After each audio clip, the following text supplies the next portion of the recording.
especial porque reúne una gran cantidad de datos. Es un libro, creo que es la parte del giro académico de Genaro, que tiene esta combinación de periodista, reportero con una formación académica muy sólida y especializado en medios.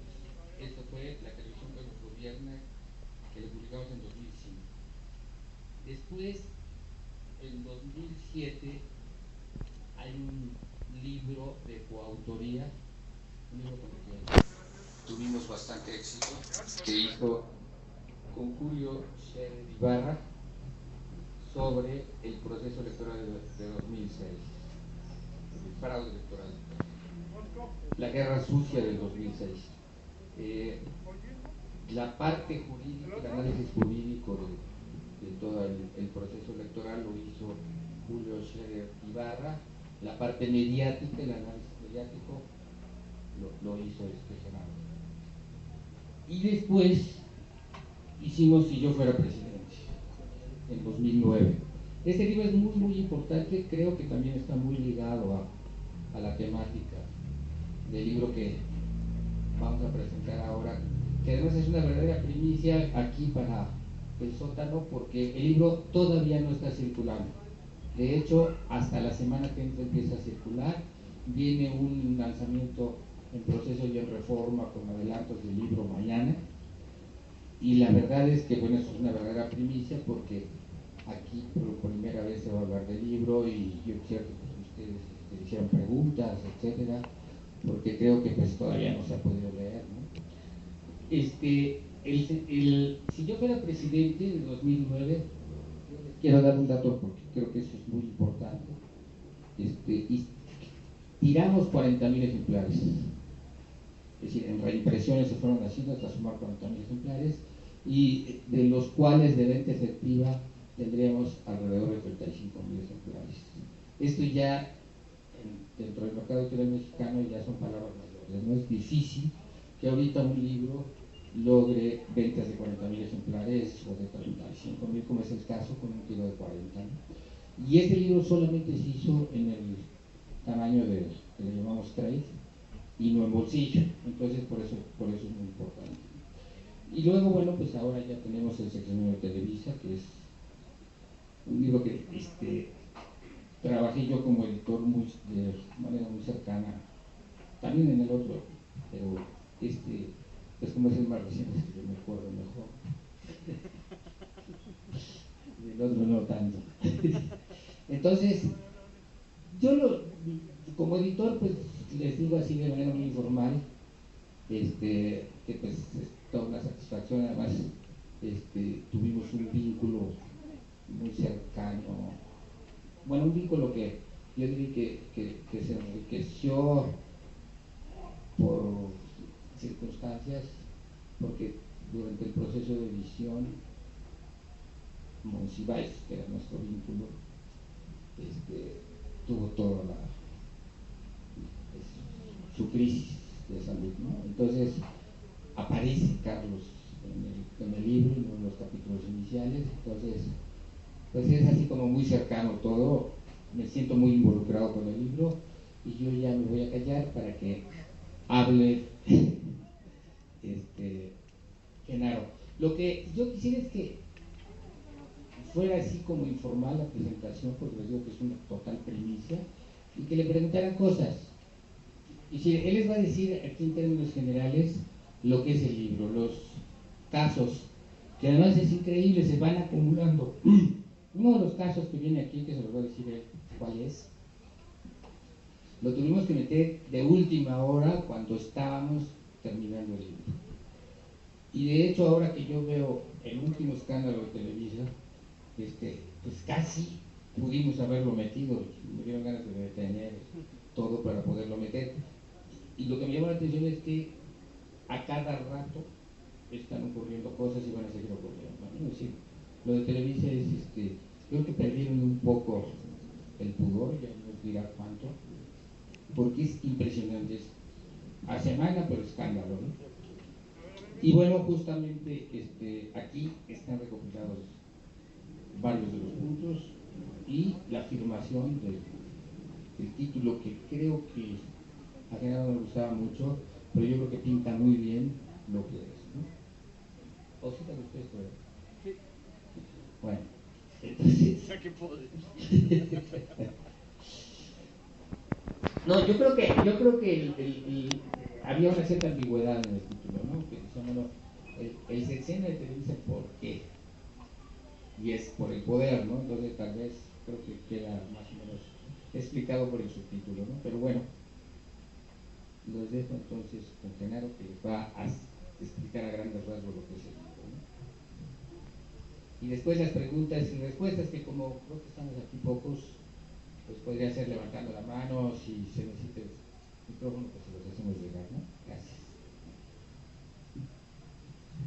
Buenas tardes. Pues, muchas gracias al Sótano por el interés de haber organizado esta pues como pre-presentación del libro. De hecho, en realidad el inicio, digamos, formal, me voy a parar para que nos veamos, de todo el lanzamiento es a partir del día de mañana. Y bueno, pues va a estar en los días siguientes y en la Feria Internacional del Libro de Guadalajara, pues digamos que vamos a organizar algunas travesuras provocadoras para ver cuál es la reacción del protagonista principal del libro. No quiero echar más verbo, estamos en familia, muchos de los que están aquí presentes pues ya conocen un poco la temática y la línea de investigación que he venido desarrollando desde hace 10 años. Al final de cuentas, yo creo que este es el resultado de 10 años de investigación y de estar como piedra en el zapato constantemente, analizando y investigando sobre el poder mediático y en específico sobre la falta de democratización en los medios masivos de comunicación, ¿no? Y no podría yo dejar de pasar este día y esta oportunidad de estar con Ariel, y qué bueno que lo mencione Ariel, que a final de cuentas, en buena medida, la decisión o el consejo o el impulso de dedicarme o de concentrarme en el análisis del poder mediático fue una sugerencia de Carlos Monsiváis. A lo mejor ya no me soportaba y dijo, bueno, espero que te dediques a este tema para el cual vamos a tener mucho futuro. Ya a final de cuentas no le gustaba mucho la radicalización de un servidor en relación con Televisa, pero siempre hubo un apoyo, y no solamente un apoyo, sino un diálogo constante con él, porque de buena medida el análisis sociológico de la influencia de los medios de comunicación y en especial de la televisión en la sociedad mexicana lo inició Monsiváis hace más de 40 años. Prácticamente la manera de ver la televisión o de replantear a la televisión en México fue parte de la obra inicial de Carlos, ¿no? Y eso está en sus primeros libros, sobre todo, ¿no? En Los rituales del caos, en Escenas de pudor y libertad. Y bueno, ahí hay hasta cierto punto una estafeta y una herencia, ¿no? Que no puedo obviar ni tampoco pasar por alto, ¿no? Y en específico el libro se llama El sexenio de Televisa, con toda la intencionalidad de ser ambiguo. No estoy diciendo que este sea el sexenio de Televisa, ni tampoco que el próximo sea el sexenio de Televisa. Es, creo que, la década de Televisa en realidad, lo que estamos viviendo, y lo que explica en buena medida la transformación de una empresa de televisión en un poder de dimensiones mucho mayores a las que tenía durante la época del régimen priista. Y aquí hice algunas anotaciones un poco como a manera de presentación y de introducción de cuál es el objetivo del libro. Lo que vamos a presentar, lo que trata de desentrañar este trabajo, que es un trabajo periodístico y de análisis al mismo tiempo, es el cambio en la naturaleza de Televisa. Cambia su naturaleza de monopolio mediático, subordinado durante muchos años al monopolio del poder político, a la dupla del presidencialismo y del PRI, para subordinar al propio poder presidencial y a las fuerzas políticas, a todos los partidos, a sus intereses. De ser soldado del presidente, Televisa ahora aspira a que todos sean sus soldados y sus subordinados. Pero no busca solamente el poder político, también está en plena etapa de convertirse en el segundo poder en telecomunicaciones, solo por debajo de Telmex. También, y eso lo estamos viendo en estos momentos, en estas últimas semanas, pretende ser un poder en la industria farmacéutica. Es ya un poder a nivel de la industria del espectáculo. Para todos los que han estado cercanos a la industria del espectáculo, no hay artista, grupo musical, empresa de entretenimiento que pueda sobrevivir en México si no es, si se pelea o tiene vínculos conflictivos con Televisa. Es también ya el segundo consorcio más importante en la industria del juego en el país. Es también el principal consultor de todas las campañas electorales en el país. No hay gobernador, candidato a gobernador, alcalde y mucho menos precandidato a la presidencia de la República, empezando por Enrique Peña Nieto, que no le haya rendido no solamente tributo en miles de millones de pesos a Televisa, sino que también no esté subordinado a los poderes y a los intereses de este consorcio, ¿no? Por supuesto, no solamente está metido en la industria del espectáculo, de la discografía y de la consultoría política, es también ya en estos momentos la principal empresa de televisión restringida en México. Pocas veces lo obviamos o no se ve con suficiente claridad que Televisa tiene casi el 100% de la industria de la televisión satelital en México, el 65 o 70% ya de la industria de televisión por cable, y ha adquirido en los últimos 3 años acciones dentro de otras empresas periodísticas como Milenio, como El Economista, el periódico El Economista, y anda tras una alianza que ya cada vez resulta más clara con el periódico El Universal. De hecho, ya son muy poquitos medios impresos los que están fuera de la órbita del poder de Televisa. Y eso explica también la furia que tiene a veces la pantalla de Canal 2 contra aquellos medios que no se subordinan a sus intereses. Lo vimos recientemente con esa campaña que armó contra el periódico Reforma. Obviamente a Proceso lo trae cruzado entre ceja y ceja, no solo por un servidor, sino por toda la línea editorial que históricamente ha defendido la revista Proceso. Y eso no hay que olvidarlo, fue Proceso la revista que bautizó la ley Televisa como tal, en el 2006. Fue un término que pegó finalmente y que históricamente se va a conocer a ese proceso de contrarreformas como la ley Televisa. La Jornada también es un periódico que no ha entrado, digamos, al aro. Básicamente son prácticamente todos los medios que no están incluidos en esta ceremonia o en esta pasarela de intereses que fue Iniciativa México.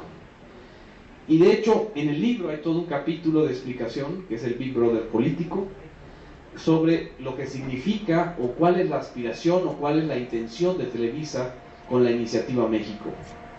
A cualquiera se le pudo haber hecho como casual buena onda, pues muy padre, que Televisa de repente apareciera impulsando una especie de convocatoria para que los que tuvieran, para los que fueran emprendedores sociales, como ellos dicen, pues metieran a un concurso sus iniciativas, y a la usanza del Big Brother, pues si uno llamaba por teléfono y apoyaba esas iniciativas, pues podía ganar la fabulosa suma primero de 2 millones de pesos, lo cual era una absoluta burla, y acabó siendo de 10 millones de pesos. 10 millones de pesos para Televisa es lo que cuesta media hora de spots publicitarios en horario AAA. El objetivo de Iniciativa México tiene que ver con esta transformación de la naturaleza política de Televisa. Iniciativa México se transforma en el principal músculo o brazo de este grupo mediático y empresarial para definir quién va a ser o quiénes van a ser los ciudadanos mediáticamente convenientes y los precandidatos presidenciales, ya no solo Enrique Peña Nieto, sino entre algunos de ellos el exrector de la UNAM, Juan Ramón de la Fuente. Por eso la presencia tan fuerte y tan, incluso a veces tan incómoda para varias personas que hemos estado en la UNAM, del rector actual, José Narro, en todos los eventos de Iniciativa México, como si la autonomía de la Universidad Nacional Autónoma de México no pasara por ser autónoma frente al poder mediático. Creo que fue una de las cosas que más llamó la atención de todo el asunto de Iniciativa México, la subordinación del rector de la UNAM y en menor medida de la directora general del Instituto Politécnico Nacional a esta gran mascarada que fue Iniciativa México, y que tiene un objetivo: hacer y prolongar y cooptar incluso intelectuales. A mí me extrañó mucho ver a Denise Dresser al inicio en Foro TV. Ella misma me dijo que pues su independencia y su autonomía editorial no estaban en juego. A otras personalidades que fueron utilizadas por Televisa para promover la Iniciativa México y que forma parte de una estrategia muy clara de cooptación. Son muy pocos medios allá los que quedan fuera de esa órbita. De hecho, TV Azteca, que durante todo el sexenio anterior, si uno hace el recuento, TV Azteca era como el villano de la película durante el sexenio de Vicente Fox. TV Azteca invadió el Cerro de Chiquihuite para quedarse con la señal de Canal 40. TV Azteca emprendió aquel famoso linchamiento en pantalla cuando fue el asesinato de Paco Stanley, y todos lo vimos, y Ricardo Salinas Pliego salía un día sí y otro también para inducir a su audiencia a tener una actitud política en contra del PRD o en contra del PAN o en contra del PRI. Esa época de TV Azteca, o ese estilo de TV Azteca que lo vimos en el sexenio pasado, es prácticamente el que está reproduciendo Televisa, pero a la N potencia. Los linchamientos recientes, el ver a Joaquín López Dóriga dando cátedra de moralidad para decir quiénes son corruptos y quiénes no, para ir transmitiendo y difundiendo o divulgando llamadas o intercepciones telefónicas, forman parte de la naturaleza de un consorcio que ya no siente que tenga contrapesos y que va por todo, que ya no solamente va por dominar la televisión abierta y las telecomunicaciones, sino que va también por el dominio político directo. Y ese dominio político directo es lo que explica en buena medida el escenario preelectoral que vivimos en México. Prácticamente desde el 2006 estamos ya viviendo una campaña adelantada hacia el 2012. A eso responde la figura de Enrique Peña Nieto. A eso respondió el libro anterior, editado por Grijalvo, que hicimos Ariel como editor, yo como autor, Si yo fuera presidente, el reality show de Peña Nieto. ¿Qué era lo que estaba tratando de demostrar Televisa? Televisa logró demostrar que a un perfecto desconocido, sin atributo político alguno, sin carrera previa, sin ninguna gracia personal más allá de su copete, pues lo podía convertir en el personaje político más famoso, más popular y más reconocido en estos momentos. Y si eso lo pudo hacer con alguien como Peña Nieto, pues lo puede hacer con cualquiera, en positivo o en negativo. ¿Sí me explico? Ese era un efecto de demostración del proyecto. Hacer y mandar el mensaje muy claro de que si no pasa por la pantalla, si no pasan por los convenios de publicidad y de infomerciales con Televisa, no existen los políticos, no existen las opciones. Han intentado, por supuesto, destruir a todas esas opciones que no forman parte de su plan de negocios, entre ellas Andrés Manuel López Obrador. No lo han logrado no porque les haga falta ganas, sino porque también les es útil y le es necesario en su esquema. ¿Sí me explico? Entonces, el sexenio de Televisa relata todo esto, o trata de desentrañar de dónde surge esta naturaleza ya prácticamente monopólica, más allá de la industria de los medios de comunicación y de telecomunicaciones. La fortaleza de Televisa, sobre todo en estos últimos 4 años, es el resultado de una debilidad presidencial. La debilidad en términos de credibilidad y de legitimidad de Felipe Calderón es lo que ha permitido que Televisa pueda aspirar a más y mucho más. A lo mejor unos piensan que hay una relación de subordinación de Felipe Calderón hacia Televisa. Yo creo que no está tanto. Hay una especie como de relación sadomasoquista entre Calderón y Televisa, en donde a cada rabieta de Calderón se corresponde algunos golpes de Televisa en pantalla, pero siempre salen ganando con más y más y más privilegios. Lo último, lo que todo mundo vio y se documentó, fue que le dieron una ganga por 180.3 millones de pesos. El gobierno le licitó uno de los espectros de telecomunicaciones más valiosos del mundo, que es el espectro que va a servir en los próximos años para que a través de estos aparatos, que son los teléfonos móviles, podamos tener servicios de televisión y de internet y de radio, además de telefonía. Es el famoso Total Play. Esta va a ser la industria en los próximos 10 años. Y Televisa se quiere apropiar de ese espectro, que es el más valioso, a un precio que no, pues que es irrisorio. Mientras otras empresas, Telmex, Telefónica, tuvieron que pagar más de 5.000 millones de pesos por la licitación de un espectro 10 veces menor, Televisa pagó 180 millones de pesos. Se nos ha hecho creer que Televisa rompió su sociedad con Nextel por alguna razón. Esa parte de la historia todavía no la alcanzamos a incluir en el libro, pero bueno, es muy obvio que hay una maniobra por parte de Televisa para quitarse o para restarse el enorme golpeteo que se generó en la opinión pública nacional frente a lo que todo el mundo estaba diciendo que era una ganga y un regalo del despoblado.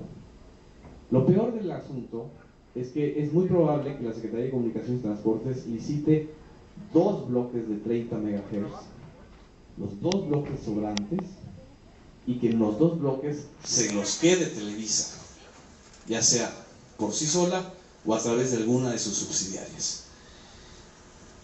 No quiero abundar mucho más en esto, es parte de la historia de lo que estamos viviendo, y creo que el objetivo del libro es simple y sencillamente documentar, explicar y desentrañar las historias que hay detrás de este crecimiento cada vez exponencial más importante de la televisora.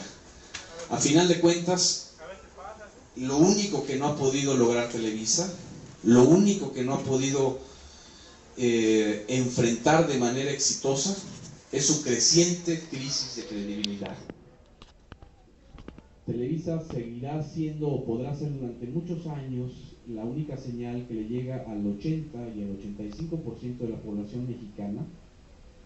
Seguirá siendo el medio a través del cual se informan, entre comillas, más del 70 y casi el 80% de los mexicanos de manera exclusiva, pero ya no es el medio inescrutable al que todo el mundo le rendía pleitesía y le creía, porque pues, lo decía Zabludovsky, como se decía en la era del PRI. Esa crisis de credibilidad que arrasa Televisa es realmente el principal fenómeno, el principal problema. Para todos los que estamos aquí, que algunos usan Twitter o están en las redes sociales, es tan claro que en las redes sociales es donde están las audiencias deliberativas que critican y que le dan un seguimiento crítico a Televisa, que es ahí donde uno ve que podrán ser muy monopolio, pero no cuentan con la credibilidad de la sociedad. Y en este 20 de noviembre yo creo que no estaría de más recordar el lema de Francisco I. Madero, Que fue pantalla efectiva, no sumisión. Muchas gracias. y vamos a hacer un diálogo de preguntas y respuestas.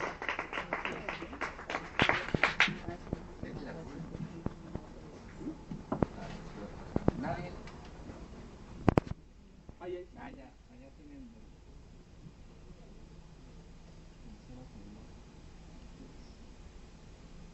¿Pregunta? ¿Algún comentario?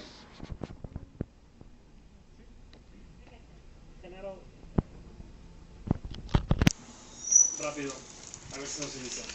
Cuéntanos un poco, me gustaría que nos contaras un poco acerca del trabajo periodístico, ¿no? De no cómo fue sino cómo ha sido tras el telón, tu trabajo periodístico con Televisa, ¿no? Sé que me imagino que tienes muy buenas fuentes, pero ¿cómo es esa relación? ¿Cómo pescas esas cosas que solo tú puedes pescar de un gigante tan hermético como lo es Televisa, ¿no? Cuéntanos un poquito eso. Sí, muchas gracias. Pues me habían ofrecido un contrato para sustituir a Carlos Loret de Mola. Había un intercambio de yucateco por yucateco, pero pues me puse difícil. Entonces ahí perdí muchas de las fuentes económicas. Pero más allá de eso... ¿Eso es en serio? No. Mira, los intentos de cooptación de Televisa en mi caso han sido nulos. O sea, no te han hablado nunca. Por eso escribe los libros. Por eso sigo escribiendo los libros, a ver si un día llega el cañonazo, ¿no? por lo menos pueda sustituir, no sé, a Esteban Arce, una cosa de eso, ¿no? No, es muy claro que una empresa en apariencia tan monopólica y hermética siempre tiene fugas. Y justamente esta es la historia del libro. Es la historia de las fugas. De las fugas y de los pleitos, de los grandes pleitos corporativos. No se puede explicar los últimos 5 años de Televisa sin el pleito subterráneo, soterrado, la guerra no declarada, pero muy clara, contra Telmex, y de Telmex contra Televisa. Ninguno de los dos ha hecho una guerra abierta o declarada porque no les conviene ventilar de manera pública sus diferencias. A final de cuentas, ambos son monopolios, y a los monopolios no les gusta tener que rendir cuentas de sus decisiones y de sus estrategias, ¿no? Con lo cual no quiero decir que Telmex sea mi fuente, pero que a través de ese pleito se han filtrado y se han ventilado muchas cosas que no se hubieran sabido nunca. Para empezar, la propia estrategia, y hay todo un capítulo que es el de los brokers o de los intermediarios, que es toda la historia de cómo Televisa creó empresas pantalla, o ha creado empresas pantalla durante la época de Emilio Azcárraga Gallán, no solamente para venderle publicidad a los gobernadores como al estilo de Peña Nieto, sino para defraudar a los accionistas minoritarios.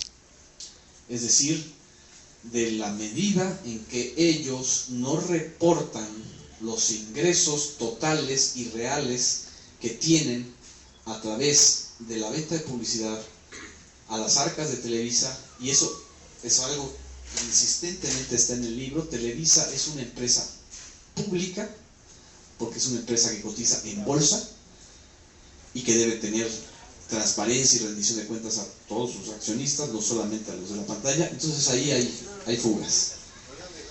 La otra, lo que les va a parecer más increíble es que mis principales apoyos están adentro de Televisa.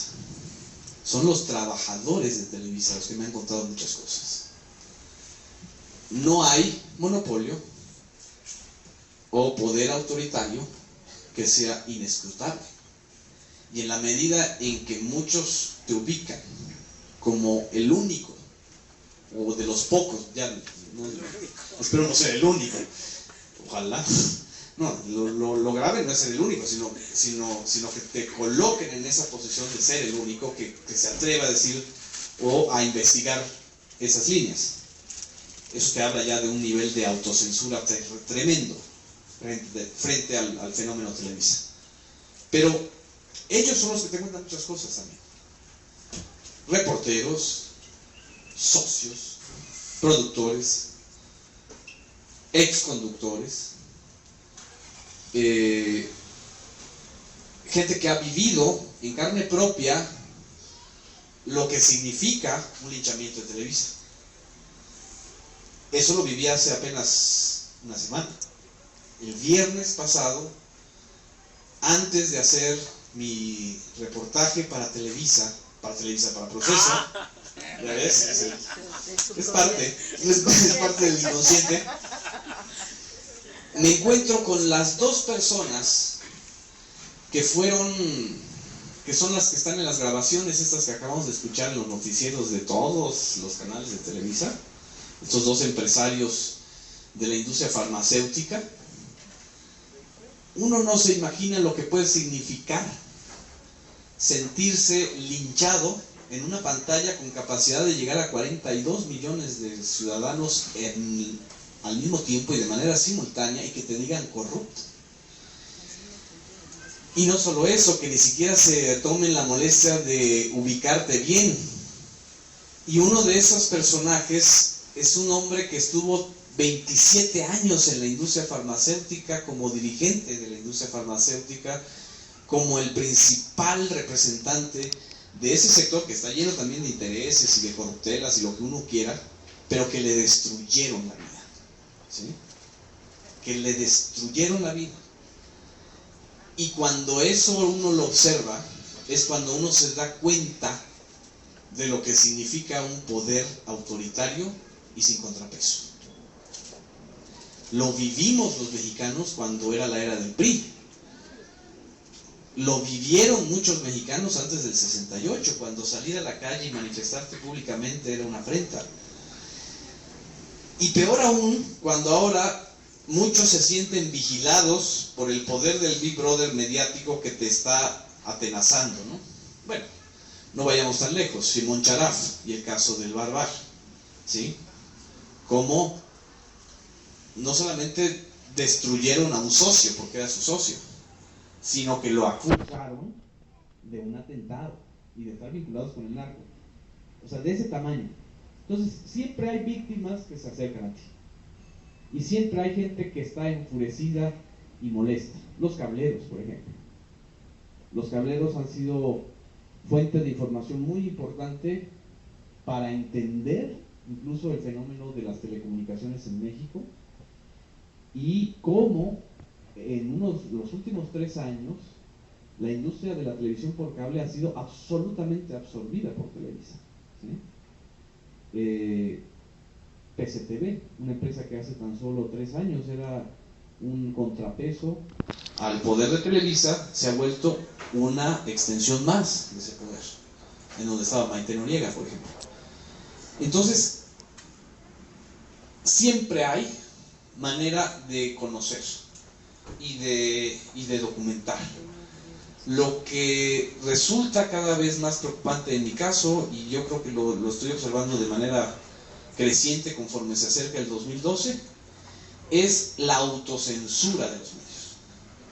La autocensura que genera la amenaza interiorizada de que si tú atacas a Televisa te van a hacer un linchamiento en pantalla, como se lo hicieron al Reforma. Al Reforma, no estoy hablando de cualquier medio, estoy hablando de la empresa periodística más sólida e importante de la capital, ¿no? Entonces, eso yo creo que es lo preocupante, ¿sí?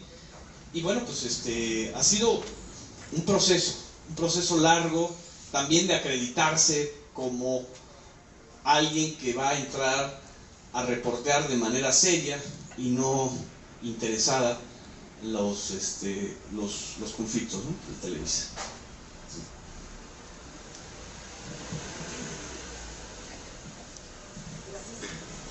Buenas tardes. Buenas tardes. Felicidades por tu libro. No he tenido oportunidad de leerlo, pero bueno, el fin de semana. Yo quisiera saber tu opinión. Yo no tuve oportunidad de leer Si yo fuera presidente, sí, pero quisiera saber tu opinión en cuanto a si tú crees que tenga una oportunidad AMLO. López Obrador. Sí. Bueno, más que una oportunidad, tiene una realidad. López Obrador sigue siendo un fenómeno político inexplicable para unas circunstancias tan adversas, ¿no?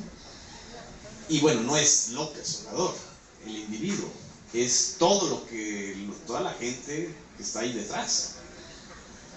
Han dado por muerto tantas veces a Andrés Manuel López Obrador que a veces hasta sorprende cómo de manera impresionante revive y cómo está sucediendo ahora en el Estado de México, ¿no? López Obrador, a final de cuentas, en circunstancias como las que se narran en este libro, ha demostrado, más que él, el movimiento que él encabeza, que no todo necesariamente pasa por la pantalla. Que para hacer una buena opción política no tiene que uno que estar comprando infopublicidad o publicidad insertada o hacerse novio de la gaviota o del lucero o hacer payasadas o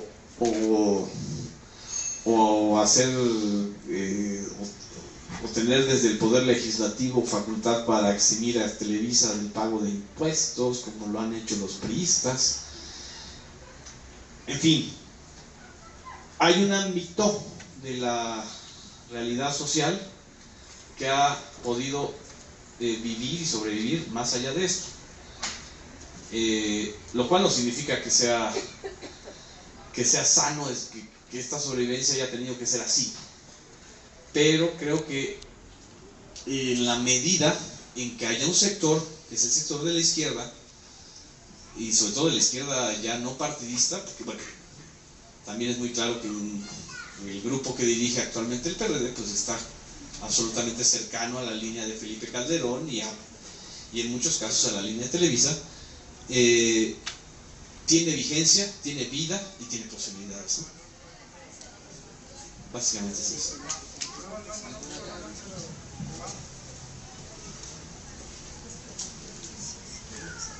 Hola, buenas tardes, Genaro. Bueno, mi pregunta sería si no tienes miedo al escribir un libro de esa magnitud, porque como lo comentas, te enfrentas a un monopolio. Y otra pregunta sería, ¿cómo hacer de México? Porque realmente México es una sociedad consumista, compran lo que le venden, ¿no? Así es. ¿Cómo cambiar la mentalidad de la nación, ¿no? Que realmente dejar de ver tanta televisión, ¿cómo hacerlo? Porque realmente los medios están cañón, son totalmente destructivos, desinformativos. ¿Cómo hacer cambiar esto? Sí, muchas gracias. No es un asunto de miedo, es un asunto de entendimiento. Uno tiene menos miedo en la medida en que más se entiende un fenómeno, o en la medida en que más lo investigas, ¿no? Y te das cuenta que ese poderoso tan grande como lo vemos puede tener pies de barro, y que esos pies de barro siempre dejan huellas. Y esas huellas siempre son ahí, al alcance de cualquiera que las quiera ver y que las quiera investigar. Entonces, en ese sentido no hay miedo. Hay preocupación, en mi caso, preocupación en el sentido de que esto que yo mencioné hace rato, que sí observo una creciente autocensura de los otros medios, incluyendo radiofónicos, frente a las arbitrariedades de Televisa, lo cual quiere decir que hay una estrategia de cooptación que de una u otra manera ha sido exitosa. Con respecto a la otra pregunta, no creo que el problema sea dejar de ver televisión. Yo creo que el asunto es tener otras opciones de televisión, opciones reales. No solo una, sino todas la posibilidad, una o dos, sino todas las posibilidades de cadenas distintas. La gran mentira de la época salinista fue decirnos que con la creación de TV Azteca había una competencia a Televisa. No es cierto. TV Azteca nunca ha sido una competencia real. TV Azteca fue una réplica mala de Televisa que acabó por legitimar más a Televisa. ¿Sí? Ha sido tremendo, y por eso menciono mucho lo de la televisión por cable, que en donde sí habían opciones posibles, reales, vigentes, se han estado cooptando, ¿no? Las empresas de televisión por cable, ¿no? Que tenían producción propia, multimedios, Megacable, Cable Más, a final de cuentas han formar parte de esa estrategia de cooptación. Y peor, la televisión pública en México, y esto sí es una responsabilidad directa de Felipe Calderón, en este sexenio ha venido de más a menos. Canal 11 ha ido reduciendo su capacidad crítica, su capacidad de producción. Canal 22, que pudo haber crecido mucho más, pues está prácticamente a la defensiva siempre de la posibilidad de que se privatice, porque sí hay un proyecto de privatizar Canal 22 porque es una concesión, no es un permiso. No sé si entiendan este término. Son dos figuras jurídicas en realidad las que existen en México para la televisión: las permisionadas, como el IMER, Radio Educación, Radio UNAM, que no pueden comercializar, y las concesionadas, que son las señales con posibilidades de comercializar. Y Canal 22 es de los pocos medios públicos que son una concesión.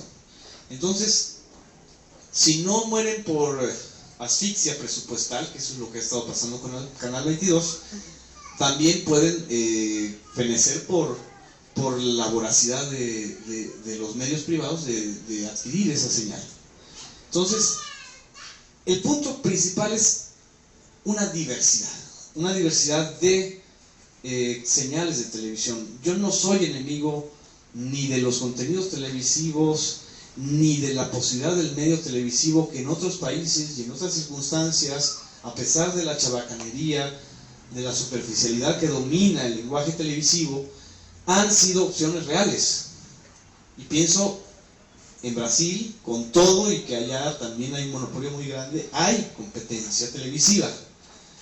Y pienso en el modelo de muchos países europeos en donde hay competencia televisiva, en donde hay posibilidades de que no sea solo una empresa la que domine a todas las demás y de las que marque agenda. Entonces, creo que el problema tiene que ver con el respeto al artículo 28 de la Constitución mexicana. No pueden existir los monopolios de esta manera, que además se expanden hacia otras áreas, ¿no? Creo que ese en buena medida es lo que no ha sucedido, ¿no? ¿Sí respondo? Bueno, pues les vamos a dar las gracias por haber venido, las gracias a nosotros como representante de Random al Sótano, y a Genaro Villamil por la primicia de su libro para el Sótano. Gracias. Nada más también quería agradecer mucho su presencia hoy, un día feriado. Hay un blog que desde hace 7 meses se ha estado alimentando. Buena parte de algunos materiales que confluyeron para dar este libro, están en ese blog, los invito a entrar ahí también, ¿no? Y a mantener un diálogo constante. Muchas gracias.